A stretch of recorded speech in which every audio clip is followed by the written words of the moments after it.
کاتتان باش ئەم تابلۆیانە وەک لێرە ئەیبینن سێ دیاری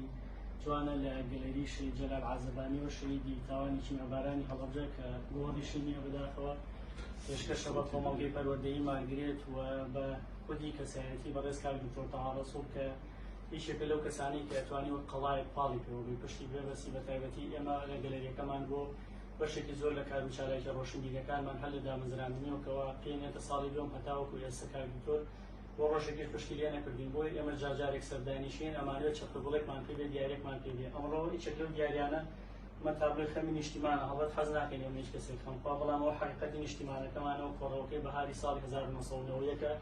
بۆ ئەوەی هەر لە ئەرشیڤی بەڕێز کاک دکتۆر تەها ڕەسووڵ بمێنێتەوە چونکە هیچێکە لەو کەسانی کە بۆ هەر چوار پارچەکە خەمی نیشتیمانیەتی ئەم تابلۆ بە ناوی تابلۆی گەواهی بۆ مێژوو خەڵکێکی زۆر دیارە لەسەر کاک دکتۆر تەها ڕەسووڵ وتاری نووسیوە وێنەی کێشاوە یان بە هەر جۆرێک لەو هونەرێکە هەیەی هەوڵیاوە دەربڕینێکی هەبێ بۆ ئەوەی بیسەلمێنێت کە دکتۆری خۆشەوی و دکتۆریشێکە لە ئەوانەی کە لە خەمی ڕۆشنبیری هونەری گشتیایە